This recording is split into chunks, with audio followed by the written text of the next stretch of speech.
اگر کائنات کے درخت قلم بن جائے،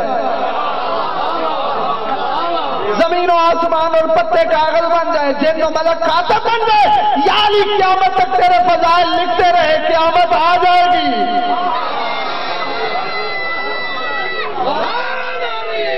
اللہ اکبر، تیرے فضائل ختم نہیں ہوں گے۔ ٹھیک ہے شافعی کچھ تو سنا۔ شافعی کہتا بس میں ایک جملے میں بات ختم کرنے لگا ہوں، میں نے پڑھنے ہیں رسول کے فضائل کا ایک ہی جملہ بس، اور مجھے یقین ہے جتنے حلالی بیٹھے اور رسول کے فضائل سن کے معراج کرو گے۔ ہاں شافعی کو سنا، شافعی کہتا بس ایک جملہ کہنے لگا ہوں، اس کے بعد ضرورت ہی نہیں رہے گی۔ کیا شافعی کہتا کفا فی فضل مولانا علی وقوع الشک انہ اللہ، علی بادشاہ کے فضائل کے لیے اتنا کافی ہے کہ لوگوں کو شک ہوا کہ یہی اللہ ہے۔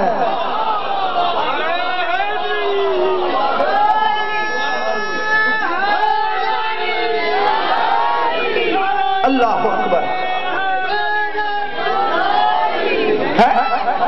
اس طرح کے نعرے نہ لگاؤ جو رسول کے فضائل سننے آئے، دونوں ہاتھ بلند کر کے حیدری۔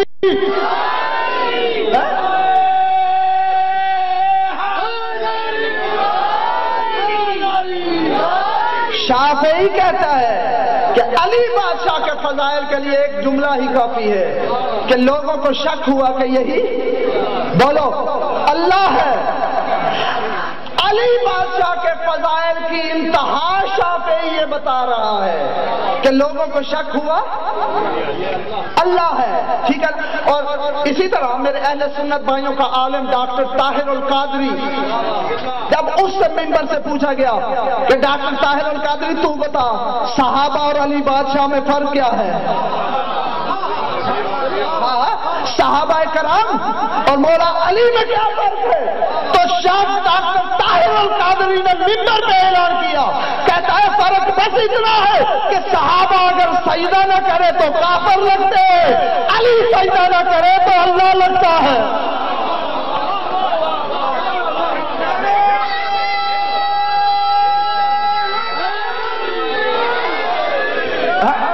ٹھیک ہے نا؟ اور رسول کی شان سنو، علی بادشاہ کے بارے میں شک ہوا بندوں کو کہ یہ اللہ ہے۔ ٹھیک ہے نا، بندے، انسان خطا کا پتلا ہے، اتنا عالم نہیں، غلطی کر جاتا ہے۔ ٹھیک ہے نا، ہاں غلطی کر گئے، انہوں نے اللہ کہہ دیا، حالانکہ میرا مولا خود روکتا رہا کہ مجھے اللہ نہ کہو۔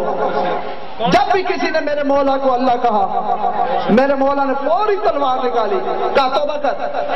اگر توبہ نہ کی، مولا نے گردن اڑا دی، مجھے اللہ نہ کہو۔ نہ میرے مولا کو شوق ہے کوئی اسے اللہ کہے۔ ہاں لیکن ایک سوچنے کی بات ہے، جو سمجھنے کے لیے آئے ہو، ماننے کے لیے آئے ہو، ایک بات کرنے لگا ہوں۔ مولا بندوں کو قتل کرتا رہا کہ مجھے اللہ نہ کہو، لوگ پھر بھی کہتے رہے۔ یہ وجہ کیا بنی؟ یہ غلط فہمی ہوئی کیسے؟ میں بار بار کہوں بابا مجھے یہ نہ کہو، سختی سے منع کروں، لوگ پھر کہیں کہ بابا بڑا عالم ہے۔ یہ غلط فہمی کسی وجہ سے پیدا ہوتی ہے نا، ضد تو نہیں۔ آؤ، علی بادشاہ لوگوں کو قتل کرتا رہا کہ مجھے اللہ نہ کہو، جس نے اللہ کہا، میرے مولا نے سجدہ کر کے کہا اللہ وہ ہے جسے میں سجدہ کرتا ہوں۔ یہ غلط فہمی ہوئی کیا؟ کیسے ہوئی؟ پیدا کس نے کی؟ یا اللہ میں کیا کروں؟ تجھے کچھ کہہ بھی نہیں سکتا، لیکن یہ غلط فہمی پیدا کرنے والا بھی تو ہے۔ کیوں ہوئی؟ ایک شاعر ذاکر گزرے ہیں، ذاکر سجاد شاہ صاحب بخاری، دین آغا صاحب کے ذاکر تھے، مرحوم بزرگ تھے۔ میں کل وال سیدہ پڑھ رہا تھا، انہوں نے آ کے ممبر پہ یہ شعر پڑھا، میں ان کے نام سے ان کے ثواب کے لیے یہ شعر پڑھنے لگا ہوں، سننا چاہو گے؟ اس نے یہ عقدہ کھولا کہ یہ غلط فہمی کیوں پیدا ہوئی۔ سجاد شاہ صاحب پڑھا کرتے تھے، وہ کہتے تھے کہ علی نے کب کہا کہ مجھے خدا کہو؟ وہ آخری بندے تک جو باہر کھڑے ہو، علی نے کب کہا کہ مجھے خدا کہو، یہ غلط فہمی کیوں پیدا ہوئی؟ علی نے کب کہا کہ مجھے خدا کہو؟ خدا کو خود شوق ہے کہ مجھے علی کہو۔ ہاں ہاں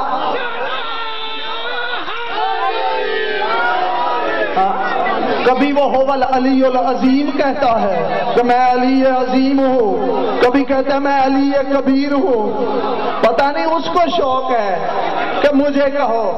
نصیری کا کیا قصور؟ اس نے دیکھا یہ تو روک رہا ہے لیکن وہ تو کہہ رہا ہے نا۔ آؤ بس ایک جملہ اور سنو رسول کی شان کا ہے۔ علی بادشاہ کے فضائل کی انتہا یہی ہے کہ میری طرف دیکھو بابا، کہ بندوں کو شک ہوا کہ یہ اللہ ہے، میرا رسول میرے مولا علی کا بھی مولا ہے۔ بندے خطا کے پتلے ہیں۔ فرشتوں کو جانتے ہو؟ بولو تو صحیح، فرشتے کون ہیں؟ عالم الغیب بھی ہیں، معصوم بھی ہیں، ہے نا؟ عالم الغیب ہے نا، وہ جب باب آدم کو اللہ نے بنایا اپنے دونوں ہاتھوں سے، تو فرشتوں نے کہا تھا نا اسے نہ بنا، یہ فساد کرے گا، زمین میں جا کے فساد کرے گا۔ اس کا مطلب ہے علم غیب جانتے تھے نا؟ بولو تو صحیح، جو نوری مخلوق ہے وہ علم غیب جانتا ہے، جو رسول خود نور ہے،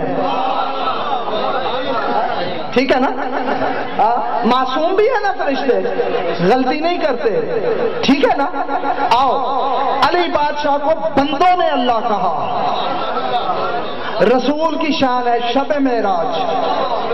جب رسول آسمان پہ گیا، ہر آسمان میں فرشتے استقبال کے لیے آئے، ہر آسمان میں۔ شیعہ سنی علماء نے یہ روایت لکھی ہے، اور شیعہ علماء کے لیے کہہ رہا ہوں، تیرے باب خمینی صاحب نے یہ کتاب میں اپنی کتاب میں روایت لکھی ہے، سرکار خمینی کی کتاب ہے آداب نماز، اس میں یہ روایت لکھی ہے کہ ہر آسمان پہ فرشتے رسول کے استقبال کے لیے آئے۔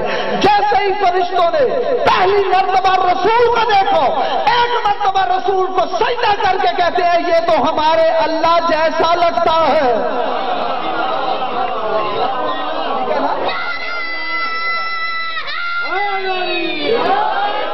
یہ بالکل بالکل ہمارے اللہ جیسا لگتا ہے۔ یہ انتہائی قربت کا اثر تھا، ٹھیک ہے نا؟ یہ انتہائی قربت کا اثر تھا کہ اللہ والی صفات ساری ان میں آ گئی۔ اسی لیے رسول کہہ رہا ہے نہ مجھے رسالت پہ فخر، نہ مجھے نبوت پہ فخر، نہ مجھے امامت پہ فخر، کفا بھی فخرا ان اکون لک عبدا، میرے لیے فخر کی بات یہ ہے میں تیرا عبادت گزار ہوں۔ کیوں؟ عبادت سے ملی قربت، قربت سے ملی ساری اس کی صفات۔ جب فرشتوں نے میرے رسول کے بارے میں کہا یہ اللہ جیسا ہے، تو میں نے فرشتوں سے پوچھا او فرشتوں اس میں کون سی چیز اللہ جیسی ہے؟ سنو گے؟ فرشتہ بتاؤ اس میں کون سی چیز اللہ جیسی ہے؟ فرشتوں نے کہا او عقل کے اندھو، تمہیں نظر نہیں آتا اس کی آنکھیں عین اللہ ہے، اس کے کان اذن اللہ ہے، اس کی زبان لسان اللہ ہے، اس کا چہرہ وجہ اللہ ہے، اس کے ہاتھ ید اللہ ہے، اس کے پاؤں رجل اللہ ہے، اس کا پہلو جنب اللہ ہے، اس کا دل قلب اللہ ہے، اس کی روح روح اللہ ہے، اس کا نفس نفس اللہ ہے، یہ سارا کا سارا اللہ ہے۔ آؤ سنی شیعہ سب اس گھرانے کو عین اللہ مانتے ہو؟ بولو تو صحیح، سارے بولو، سارے عین اللہ مانتے ہو؟ کبھی غور کیا کہ عین اللہ کا مطلب کیا ہے؟ بولو، عین اللہ کا مطلب سمجھ لو، پھر کسی ملا کے چکر میں نہیں پڑو گے۔ ہاں ہاں آج کل اپنے بھی کہہ رہے ہیں بابا حاضر ناظر کیا ہوتا ہے؟ حاضر ناظر نہیں، حاضر ناظر نہیں ہو سکتا۔ اگر یہ عین اللہ ہے، عین اللہ کا مطلب اللہ کی آنکھ، عین اللہ اسے کہتے ہیں جس کی آنکھ وہاں تک دیکھے جہاں تک اللہ دیکھتا ہے۔ اگر رسول حاضر ناظر نہیں تو پھر اللہ بھی حاضر ناظر نہیں، ٹھیک ہے نا؟ ہاں یہ اذن اللہ ہے، اللہ کا کان ہے، جہاں تک اللہ سنتا ہے وہاں تک یہ سنتا ہے۔ اس کا ہاتھ ید اللہ ہے، جہاں تک اللہ کا ہاتھ پہنچتا ہے وہاں تک یہ پہنچتا ہے۔ یہ قدرت اللہ ہے، اللہ کی طاقت، اللہ جو کچھ کر سکتا ہے وہ یہ بھی کر سکتا ہے۔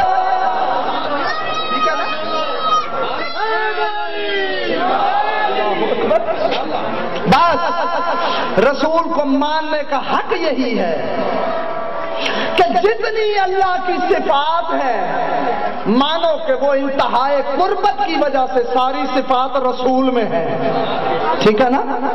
ہاں ساری کی ساری۔ فرق اس نے صرف ایک رکھا کہ وہ نظر نہیں آتا، یہ نظر آتا ہے۔